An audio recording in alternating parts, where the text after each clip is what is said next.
Welcome to I Am Legend. Welcome to Coffee Time Live. Let me get situated here. It's a beautiful day in this cabin fever. It's like I'm really craving it. It's in the low 70s.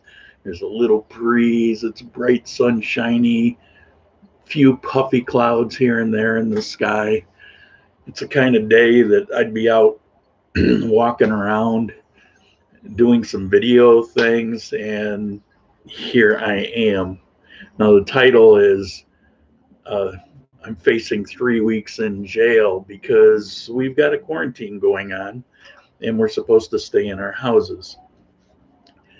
I don't know if you can imagine, if you're not familiar with the Colombian culture or much of South America, how difficult it is when most of your life is social and getting out and around people is what you do. It's how you, if you don't have a lot of money, it's how you get by, is social interaction.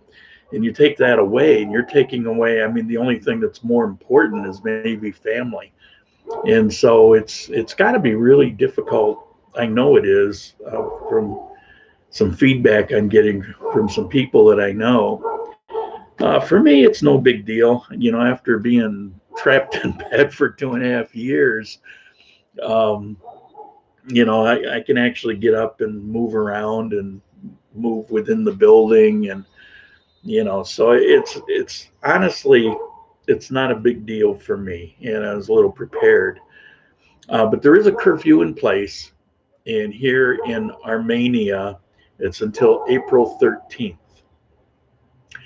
I basically isolated myself around Monday this past week. I did it because the more that I read about this, I am the target. I am the type of person that most likely dies from this. With my lung scarring that goes on, with the 3 cases of pneumonia the last year I was in Cuenca. I'm 66 years old. That's a question I get asked a lot. And somebody said, well, but you weren't even drawing Social Security when you were doing these videos. Well, you have to remember, I started these things 5 years ago. So, so time goes on. And I'm 66. It's getting a little whiter.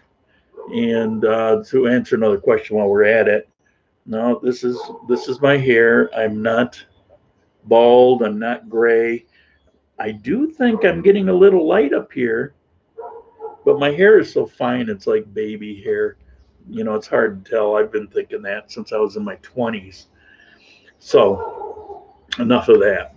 So what's a stay at home? How do you live for 3 weeks in your own apartment, or whatever time period could even get extended?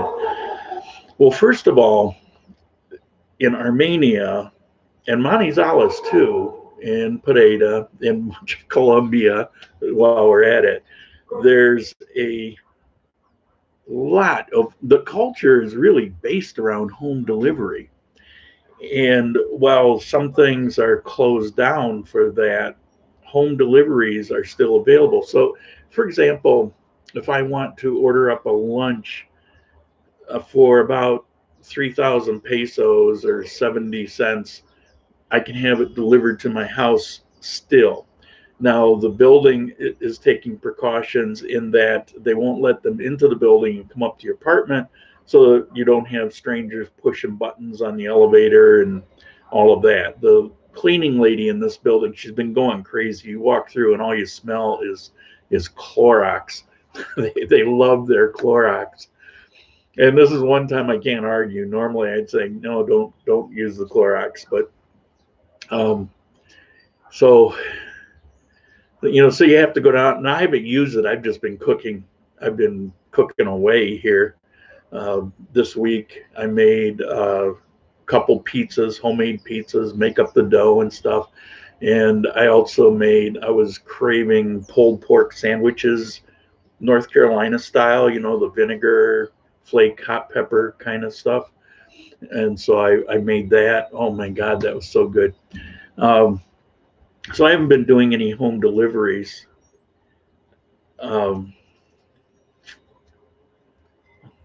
I'm going to take a second and read these comments. I will tell you, I don't have a lot of topics. I've got about a page and a half. We usually have 3 to 5 pages. So if you have any questions, go ahead and start asking now, 4 question marks and the question, and I will get to them. But let me just catch up on these. Confinement will only be tolerated for a short time. Well, we'll see. People here seem to understand what's going on.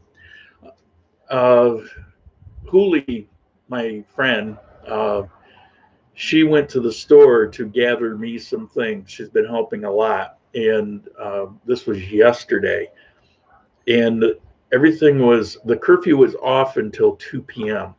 So she went to the first Olympica, and there was a line down the block.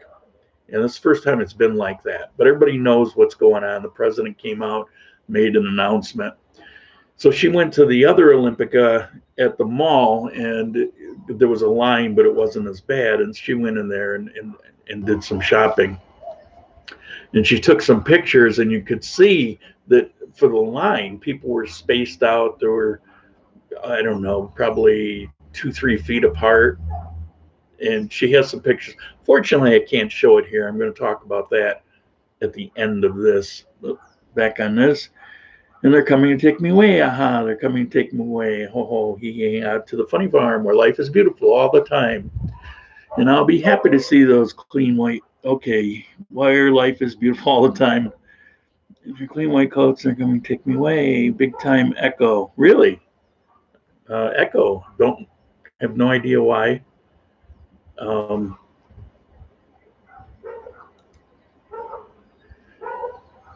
Tell me if that's better, if the echo went away.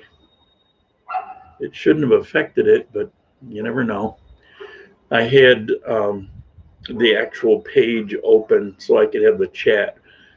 In the YouTube live, the chat, it's really small and it's on a black background. It's difficult to see, as I complain all the time. But if I were to just watch it on YouTube, it has a white background and the print is larger. So now what I've done is I pull the chat out of one of those and put it next to what I'm doing here, and it's a little easier to read. They bring the virus to you. Yeah. Gone now. Okay, good. Here in the US, most things are closed, so I'm just doing a lot of dog walking. My dogs are thrilled. Not sure what happened to your dogs. Ever think about getting another dog? No other dog here, because I have plans, which I'm going to get to shortly, that will have me out of my apartment for some periods of time. And what do I do with the dog? And I can't really take them for what I'm going to be doing. But it's a good point. It does tie into something I'll be covering here today. No echo. Good. Okay. Well, either it was only your was echoing, or it was an echo that everybody got and it cleared it up. So it shouldn't, because I had these things, they're plugged in, so that there'd be no sound coming from that. But who knows? Never know. All right, where am I? Okay, so here in Armenia, people are taking it with stride. There's nobody really upset about anything. She did tell me that they have restriction on how much toilet paper you can buy, so they want it with everybody. There's signs in the store. I would have loved to have gone, but I'm really being careful not to expose myself. I'm really not ready to die yet, especially, you know, a death where I can't breathe. I mean, I've already, when I had pneumonia 3 times in a year in Cuenca, it gives me a serious respect for lung issues. That was hell. So, you know, I'm trying to avoid it.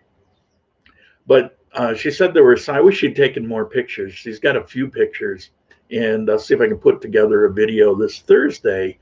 I also, when I had to go to the ATM Wednesday, I walked down and I took a video clip. Wish I'd taken more, but I took a video clip of what it was like on the street at that time. And a fair amount of people were out.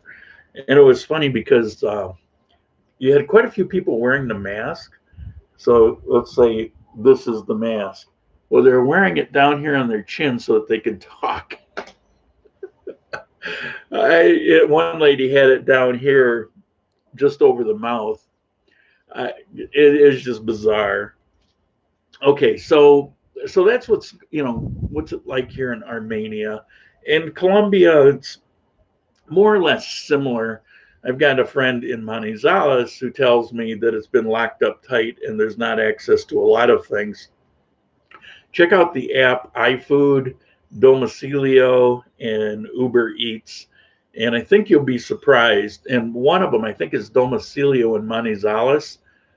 It has a link to a grocery store, and that may be available. Thank you. Really appreciate the contribution. This one just popped up with a huge orange banner. Also, I want to thank Charles. You're always there. I really appreciate, you know who you are. I know there's more than one Charles, but you're always there. I got the contribution yesterday. It's greatly appreciated.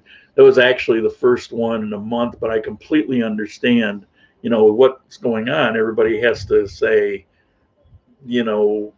what's my access to money going to be like soon? So I will tell you, there's a couple people, one in particular, that's been worried about his 401k. He hasn't pulled his retirement out, and he's watched that thing plummet. But you got to put it in perspective. It's plummeted back to what it was 3 years ago, first of all. There's been a windfall profit over the last 3 years. And of course, you don't want to lose it, but it hasn't tanked. It's not like 2008 where, a lot was lost. But second of all, this is going to run its course at some point, be it a month or so. I don't know. But they're going to have to open the economy back up. And as soon as it does, it's going to explode again, because it was already exploding and getting ready for its second or third round of explosion. And that's just going to pull those 401ks back up. I really believe that. So there's no point in beating yourself up over it anyway. It won't do any good. So I believe what I'm telling you, but you're better off thinking and believing that and chilling. And don't watch the stock ticker, because it's like yeah, I'm at a loss for an analogy, but it's really just gonna stress you out, and it's a waste of time because it doesn't mean much. It's kind of like, I gotta have an analogy here. The COVID virus, how many people have caught it? That number is so meaningless because nobody knows. Nobody knows how many caught it. So, I've got two people that are obsessing over the death rate. And the truth is, no one has a clue. If you don't know how many people caught it, then you can't come up with any reasonable kind of death rate. And the closest you can do is look at a place like Korea, where their numbers are starting to materialize, but even that's not accurate. And it's under what? It's around 1%, I believe. But it doesn't matter. If you don't have it, then it's pointless. And if you do have it, then you'll see what the death rate is. I don't know. I just don't think there's any point in obsessing over things that we can't control. So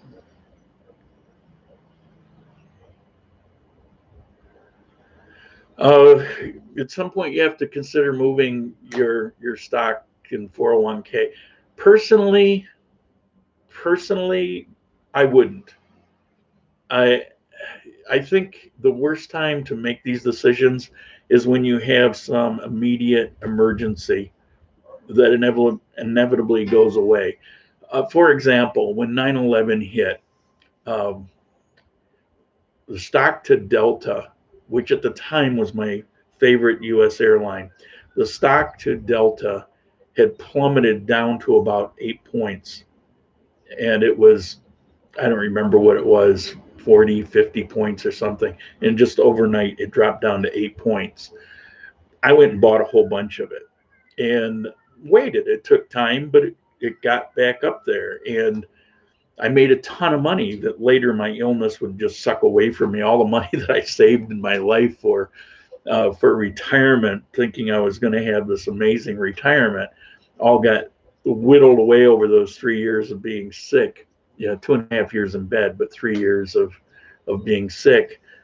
And anyway, personally, I would let it ride because all that stuff's going to come back. And the nice thing about the 401k is it's already diversified, where if you go to the stock, you might cash in, but a single stock you can also drop to zero, where the 401k is always going to have, because of diversification, it's always going to have things going on. So anyway, off topic. So as I was saying long ago, here in Colombia, we seem to have a handle. It's pretty calm. People are pretty much doing what they're being requested to do. You've got some police out, but there's nothing really going on. If you're going somewhere, it's not really they're bothering you. They just don't want people congregating. You can still go and buy food and medicine.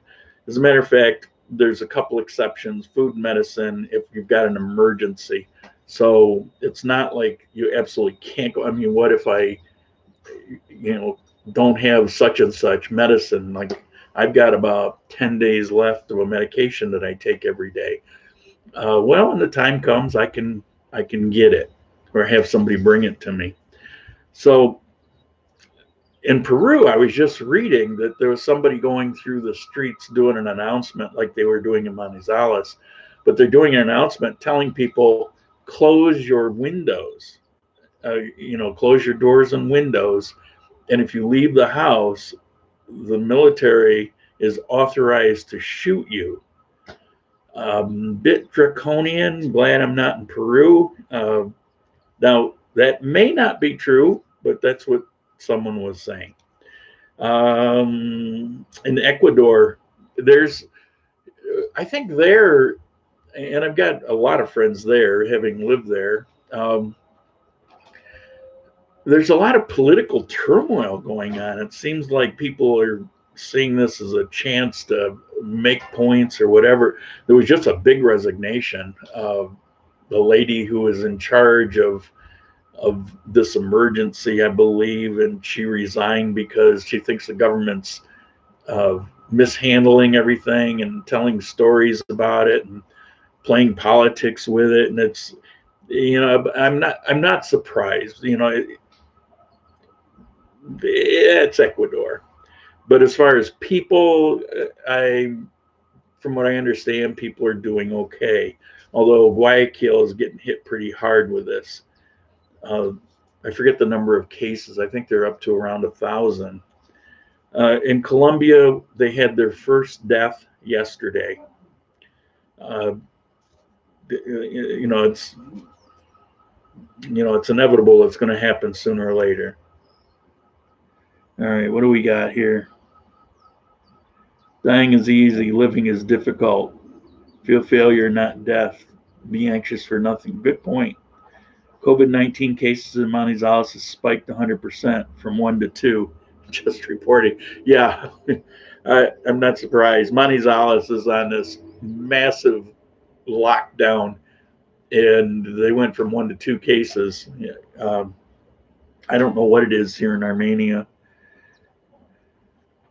Sitting here in Manizales with window wide open, wonderful breeze. Yeah, the weather has been amazing, and I know it is there also. Okay, now I have to bring up the merchandise because I get a message. I tried to buy a coffee cup and I couldn't, and I tried to buy a T-shirt and I couldn't, and like that. The site is open, but the factories have been shut down by the federal government. They've got 2 factories. One is in Pennsylvania, one is in Nevada. And I got an email saying that the factory in Pennsylvania was just shut down. Anything non-essential. I think they actually have to make hospital gowns, but I'm not positive. But they shut that down. So they said, we're still going to put your orders through, but it's going to go through Nevada and not Pennsylvania. And then I think later that same day, I get a message saying, oh, they just closed down Nevada. So until further notice, we're not going to be able to send, because I had ordered the baseball hat and the black t-shirt with the Coffee Time logo, so that I could have it for these and show you, what it looks like. They're kind of nice. And so that's on hold.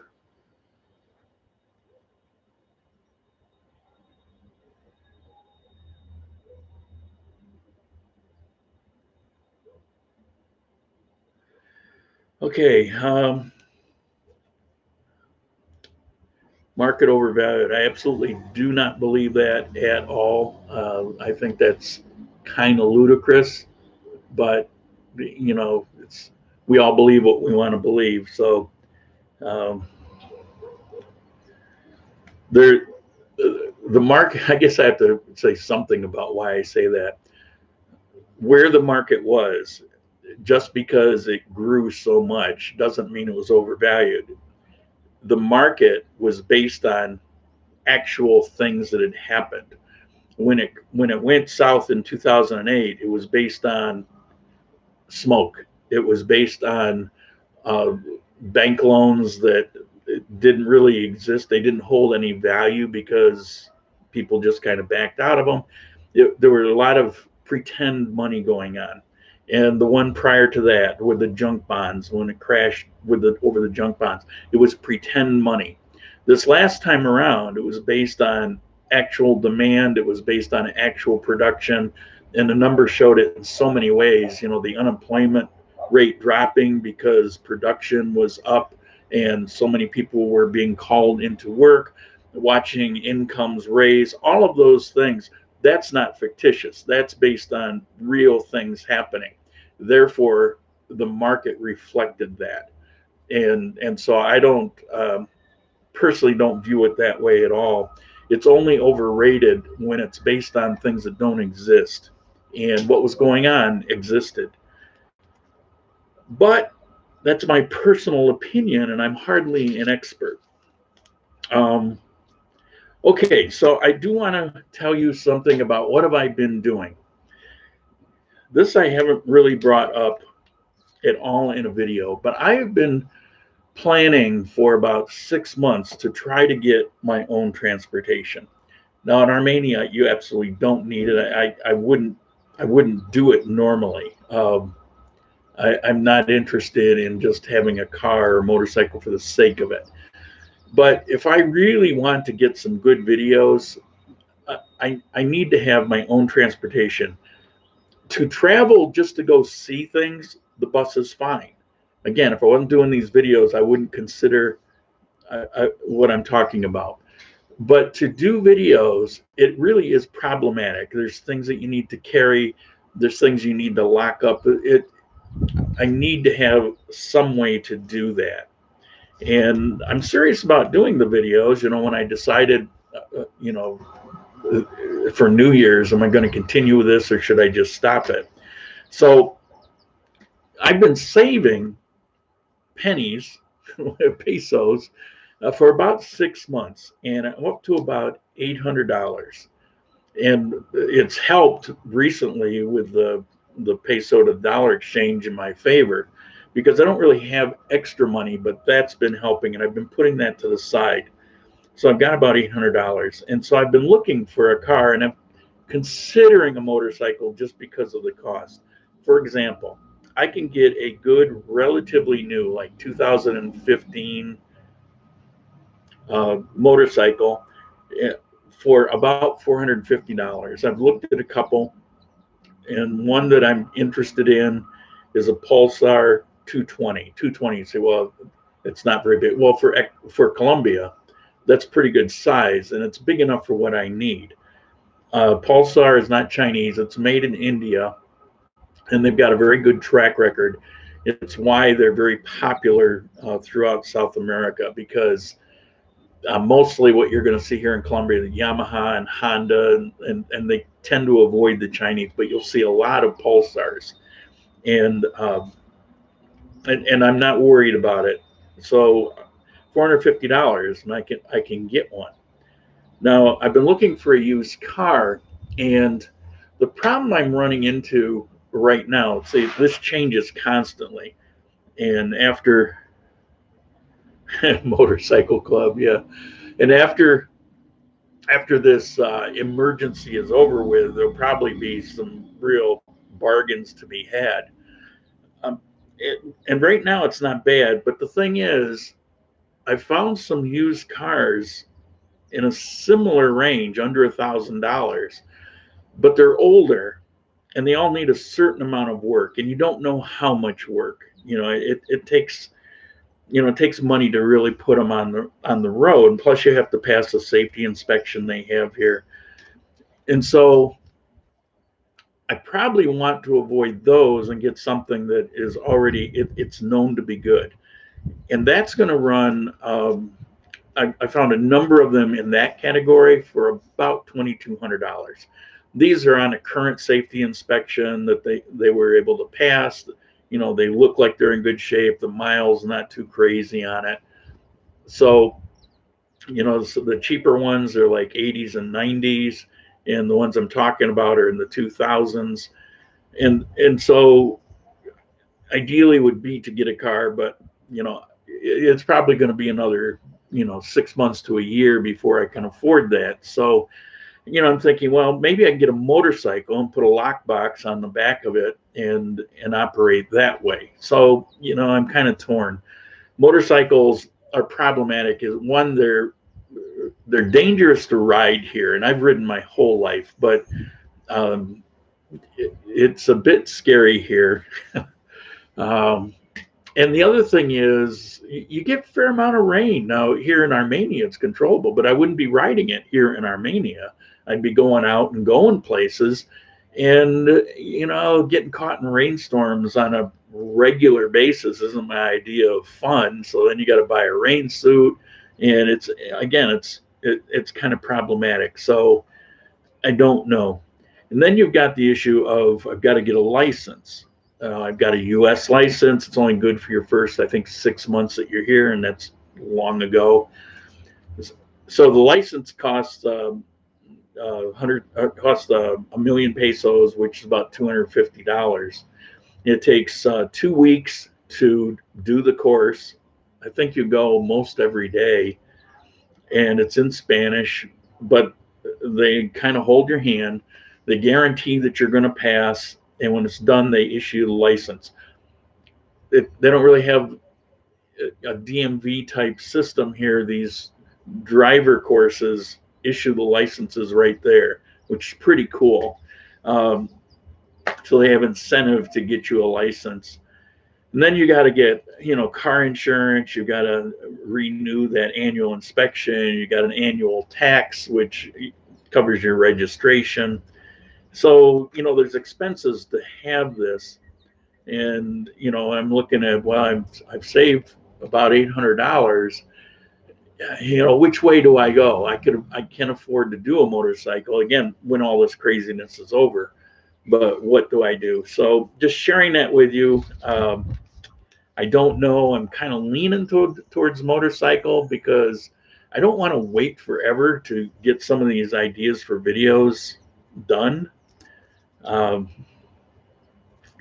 You say, well, to talk about the bus again, for example, when I went to do Buena Vista and the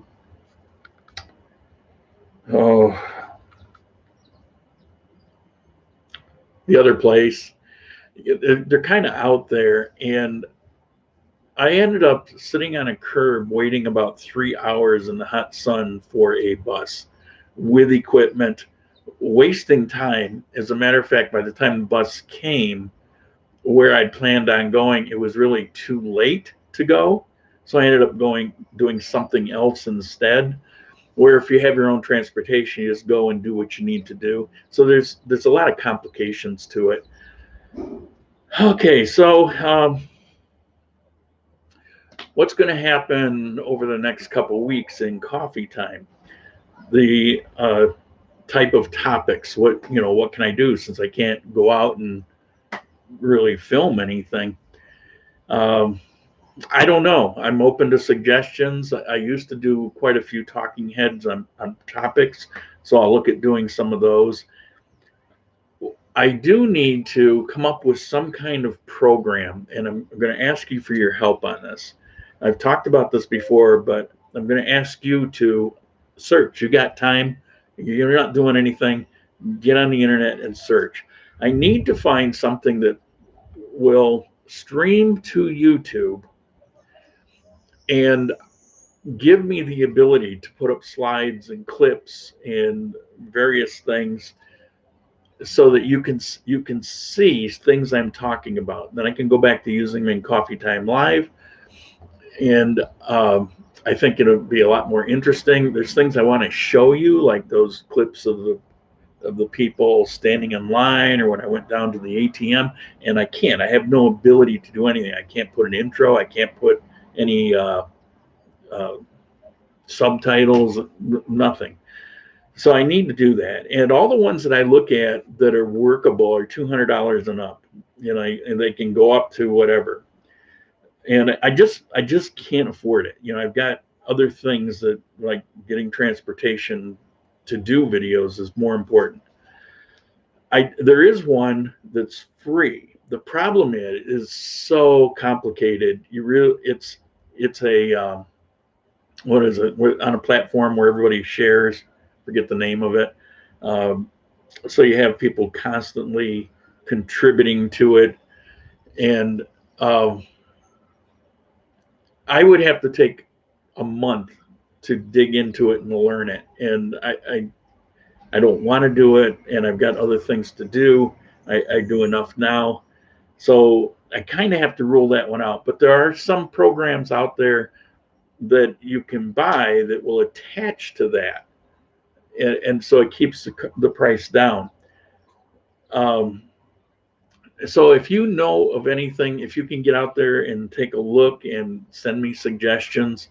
They may not work for me in my situation, but I'm open to any kind of suggestion, and I'm trying to find something that is on a subscription that's under $10 a month, or it's got a cost of $50 or less, and it's like pulling teeth to find that. Warren, thank you. I appreciate it. I appreciate it very much. So, so I'm asking you, help me with this to see if you can find something else out there. All right, question. How do you think people will be reacting if they're locked up for another month? Do you foresee social or societal unrest? I don't know. I actually gave this some thought yesterday because of something that I saw. I don't even remember what it was.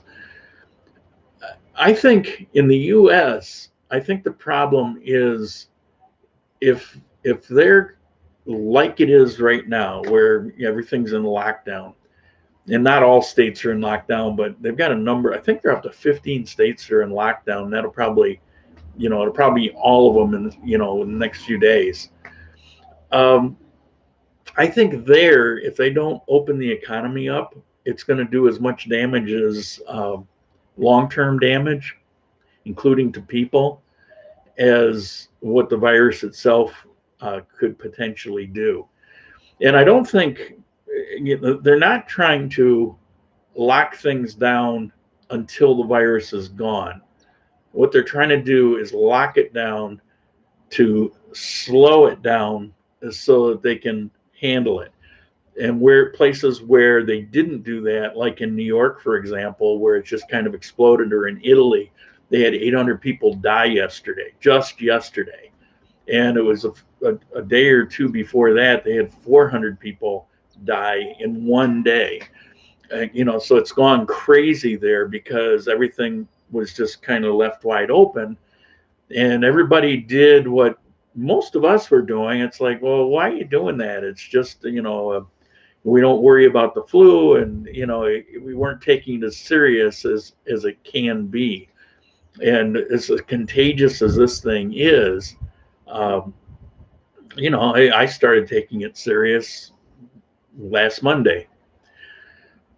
But those delays, whether it's in government or in people themselves, open the door for this thing to spread, all the more. And it, it may be summer by the time this thing burns itself out in the U.S., for example. But if the economy is shut down till summer, God knows what will happen. That's when it kind of opens the door for chaos, because people are going to need things. And a $1,200 check, well, it's very nice, and everybody could use that, I'm sure. That won't even cover a mortgage check for most people. And what are they going to do? And once chaos starts to reign, and you've got police departments running skeleton crews, in Chicago, I guess half the police department is in quarantine. It just kind of opens the door for problems like that. And then you kind of move in the National Guard, and things can snowball. Here in Colombia, I think they acted real quick, but they had the advantage of seeing the rest of the world, including Korea and the US and Italy, prior to them getting their first case. And so when they got their first case, they moved pretty quickly. And shutting things down isn't something you can do immediately overnight. You've got to give people warning so they can stock their shelves. And then you got groups of people in stores, so you can't eliminate that potential risk. But here in Colombia, like you just said, in Manizales, they went from 1 case to 2 cases. In this time period, in the time frame that they've had that 1 case for quite a while. And you look at other areas where that 1 case might be 100 by now. And so that lockdown, as draconian as it seems, and it's certainly not fun, it seems to be doing what it's supposed to be doing, what it was designed to do. And, that's a good thing. So here in Colombia, I actually think they got a handle on it. And I'll be surprised if we get out of April still in lockdown. And I think people are patriotic here also. And you're seeing a lot of come together here in Colombia, and let's do our part. And you've got that same kind of spirit. And I think people hang in there for a while. Now, if you're going to late April to after April, you're going to have some serious problems here too, because you've also got 27% of the population that's in poverty. And what are they doing to eat? They can't get out and make money. So is it possible? If I were to guess, I'd say if we're still in lockdown come May, I think you're going to see some real problems. But I don't think we will. But what do I know? Nobody knows. Nobody knows the answer to these questions. This is just blind speculation. And I tend to think on the positive side. It would be hard for me to believe. I think before that happens, they'll just say, all right, go out and do your thing, but be careful. We've done the heavy lifting. We've slowed everything down. Meanwhile, we're able to build up our infrastructure and get medications that potentially will work, and now open the doors. And I think that's what's going to happen in the U.S. The COVID virus won't be gone, but I think what will happen is they're in a position to handle it, hospital beds and all of that, where, okay, open your doors, keep your distance, wash your hands, do all the things that they're telling you, and we're just going to get through it that way. That's what I suspect is going to happen. But based on smoke and mirrors. I don't know. I have been reading a lot, but the bottom line is, people in government, people in medicine, they don't know either. It's it's how it could go. So, any topics that you would like me to talk about, let me know. Send me off a message or an email.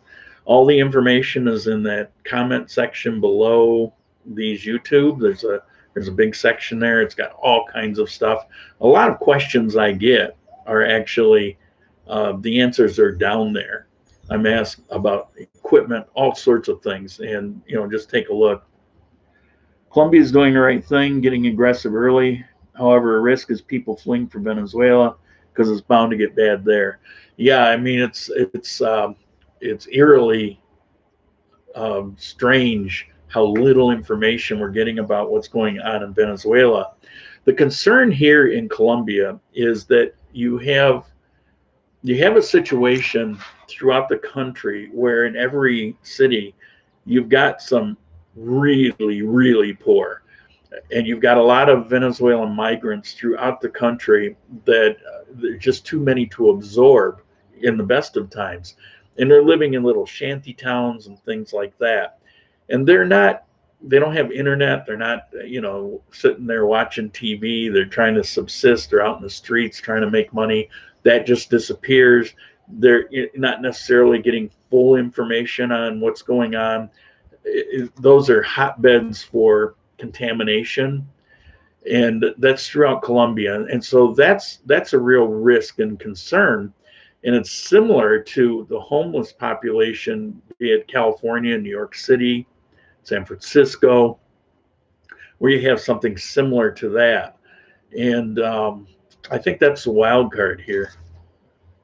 Obviously, you can't keep people locked up forever. The purpose of the lockdown is to level the curve, hopefully deflect the worst part of the virus. And, that's absolutely true. Those good comments.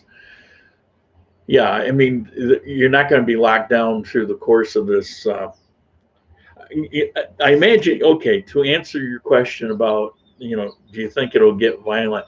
I think if they tried to keep people locked down through the entire course of this virus, that would be too much. And I think people would be up in arms no matter where you live, because then it would feel like the government is just putting their foot on us. Let us get out there, have a little freedom to take our chances and use common sense. So I think that would be the deal breaker, but I don't think that's going to happen. I think it's a big mistake for Peru if that's true. What's going on there? I think all you're doing is creating an unnecessary resentment when there's already a lot of pressure on people. But fortunately, here in Colombia and in the U.S., they're very similar in the feel. It's freedom, liberty is a very important thing, and don't tread on me kind of thing. All right, how are we for time? We're good for time. I'll give a last call for any questions, and then wrap up for today. I've given you a homework assignment. Please help me with that. Kind of look for a program available for live streaming for YouTube that allows putting up pictures and video clips. And we got, hi Lauren, it's an NWO at work. It's nothing about virus. Listen, yeah. Well, I've run into a lot of things, and I'm not going to discount any of them. Everything's a possibility when you don't know, except particularly in the last 10, 15 years, whenever anything goes on, there's always these alternative theories that seem kind of bizarre. They seem kind of out there. And there's a bunch of them on this this virus, and I can't just blatantly say, because I don't know, you don't know, we don't know. But to read these articles that are like, I know that it's because of this and this. I mean, how do you know that? How do you know that's real? I suppose all of these things are possible, but they're not all possible at one time. And I think that it's more likely, it's more logical that it's what it seems to be, because we've seen this before, only in our lifetime we haven't seen it this bad. But who hasn't known that someday there's going to be some virus that spreads around the world and it's going to kill people? We've all known. As a matter of fact, whenever they talk about potential issues in the world, this is one that seems to be forgotten, but it rises to the top of a lot of people's lists that do know about various dangers in the world. So I'm not going to get wrapped up. As a matter of fact, I stopped reading a lot of these conspiracy theories, we'll call them, that may be true. There's a big push right now, anti 5G, and there's this guy who's putting out all kinds of information that's got a lot of followers. And I thought it was kind of funny to me because he's so. What's going on with my phone? I don't know why this thing. I don't know. It just keeps. It's probably Big Brother trying to give me an alert. He's talking about 5G, and the virus is caused by the 5G that's kicking in. And it's like, how does 5G create a virus? And he's got all these, these theories, and he's following, and he's making a ton of money off it. And it's just, I don't know. All these things can't be true all at once. So, logic dictates to me that the obvious one is probably the answer. So that's what I'm going to go with. The chloroquine treatment is working. Israel just donated 10 million doses. Don't be surprised if this ends sooner than you think. I was reading a few things about that yesterday and this morning. In New York, they've got a ton of the stuff available, and they're just now starting to give it out. It originally, this chloroquine, it's a malaria fighting drug, and so you don't have to worry about all the same approvals because it's approved for malaria. And it was noticed because throughout Africa and in the world, but it was noted that wherever people are subject to malaria and take these drugs on a regular basis, the coronavirus is almost non-existent. And at first they thought it was because it doesn't really do well in hot climates, and it doesn't do well in humid climates. Taking a hot sauna is probably a good thing because that can actually kill a virus, that kind of heat. I think it's something like around 120, 130 degrees. If you breathe that and you're in that for a while, that'll kill most viruses. And I've got sauna in the building. Anyway, so, they thought about that, and so they started doing some testing, and it's early on showing results. Well, when you have something like this, you don't sit and wait for 3 years. So, kudos to the federal government just releasing this. I mean, if you could take it for malaria, that's not going to kill you. And so let's see if we can get a handle on it. So that's hit the ground there in the United States just this weekend. And it's probably available here in Colombia. It can be used as a preventative, and it can also be used to treatments. And what did I hear?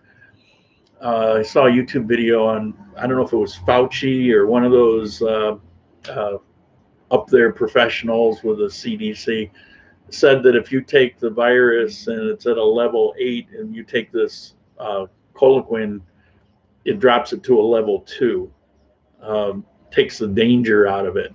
And so that'd be pretty cool. If you wanted to fly to the U.S. now, is it even possible? If I wanted to go to the U.S., I wouldn't. I would rather be here, honestly. The way it's being handled, I feel like I would be in better situation here. And there's no lack of, I wouldn't go there and get better medicine. It's not like that. The medicine here is perhaps better than there in many ways. But if I contacted the embassy, they would arrange to get me out of here. They've made that announcement down here in South America. I don't know if everybody's heard that, but if you feel that you need to get out, contact the U.S. Embassy or consulate, tell them where you are, and they will arrange to get you back to the United States. So yeah, you can get out of here. I don't know how problematic that would be.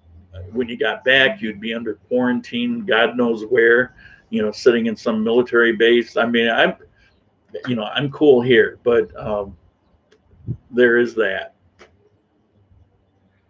Start a new series called Day X of the Colombian Lockdown, a Country in Crisis, to drive views and subscriber.